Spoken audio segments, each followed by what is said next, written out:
What is up, nerd friends? Welcome back to the Nerd Bench. Today, we're going to talk about the Justock and what all those firmwares are for. If you didn't know, the Justock is a base model racing level speed control that is made to be raced against other Justock speed controls.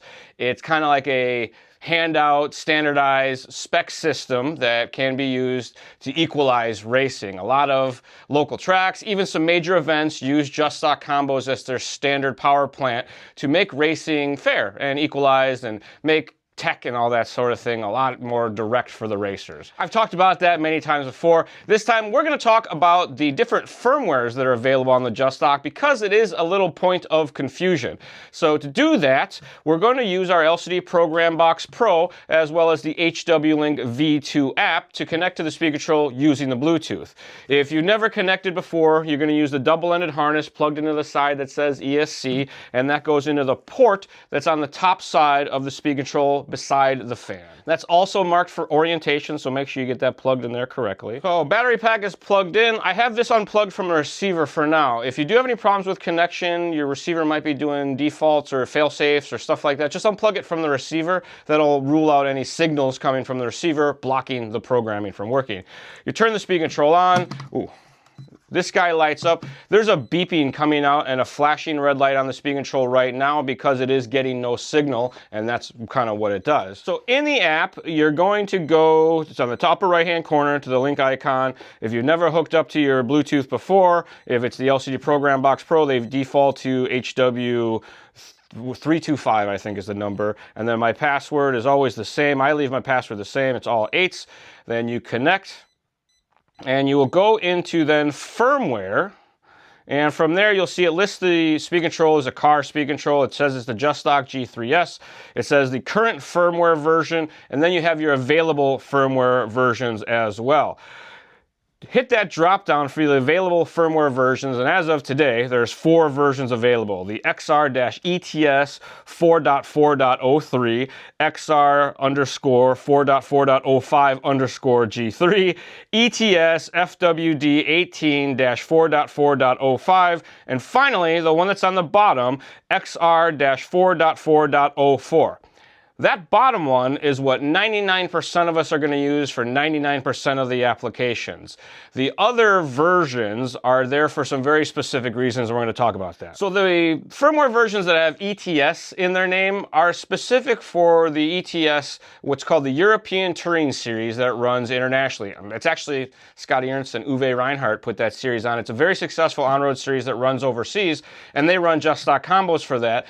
And they run some different basic RPM numbers to make it very easy on their tech support. They made it so that they have their own firmware. They work with Hobbywing to make that all happen, so it's very cool. So if you're racing stateside, not a lot of reasons to use ETS firmware, but if you're gonna go to an ETS race, just check with them, find out which one you're supposed to be on. Now, stateside, there are a handful of series. To me, a championship series uses the RPM limit features. Now, if you didn't know, the Justock has an RPM limiting mode. It'll have an RPM limiter on the motor to effectively limit top speed, kind of equalize the field a little bit more.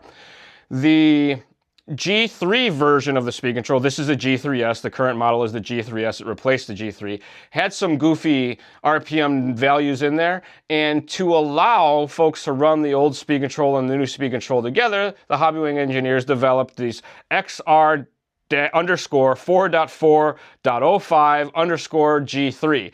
That'll give the G3S the same RPM tables as the previous version, the G3.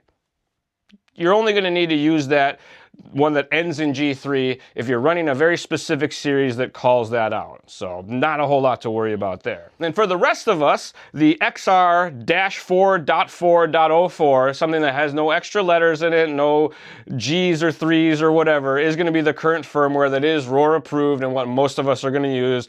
And if you're getting into current RPM limiting, that has the RPM limiting that goes step by step, makes it very easy to hit any of the numbers that they might have in place for you. So if you go in, you see the current firmware that's on the speed control is listed as firmware version, and you can go to your available versions and you can select from any of those. It'll switch that, and then you can run the update to make that happen, and it'll load that firmware in the speed control. To undo that, you do the same process. You come back in here and you select from the drop down, you hit firmware update, and away you go.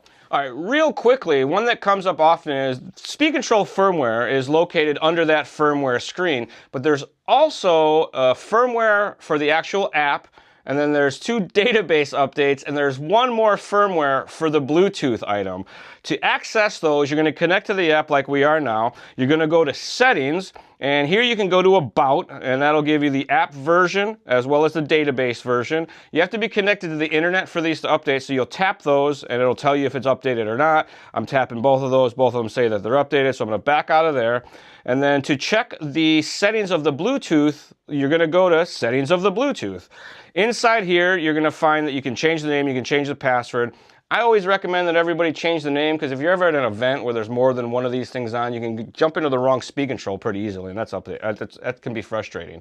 And then when you're connected to the OTA, you're not going to have a database here. You're just going to have the firmware update, and the firmware is for the actual Bluetooth module itself. And you'll see you'll have your current firmware version, and then anything that's available. If the number's higher, you're going to want to run that update. It's to keep all the Bluetooth X's and O's and 1s and 0s working with each other. I'm not really sure. And then for the database version, this one's important for if you're using the LCD box to make sure that it works in standalone mode with all of the different speed controls that are out there. If a new speed control comes out, this database update is where you're going to make that happen.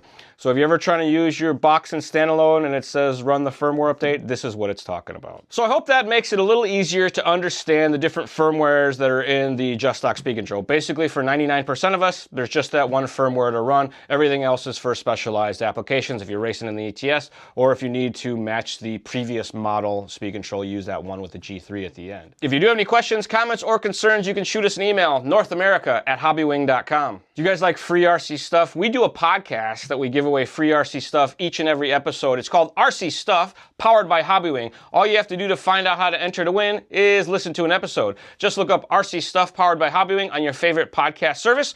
I know you can get it off of Spotify, and you can definitely get it straight from anchor.fm/Hobbywing. And as always, folks, thanks for watching. It's another episode of The Charlie Show right here on the Hobbywing official YouTube channel.